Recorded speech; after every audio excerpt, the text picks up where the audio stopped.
lehenengo talean, bi ontzi hartuko ditugu eta besateko dugu. Ondoren, bankoaren gainetik jango gara.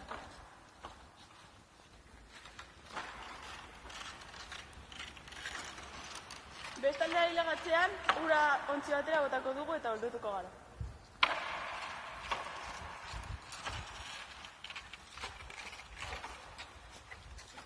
Azkenik, bi ontziak beste kide batera pasatu eta berriro egin.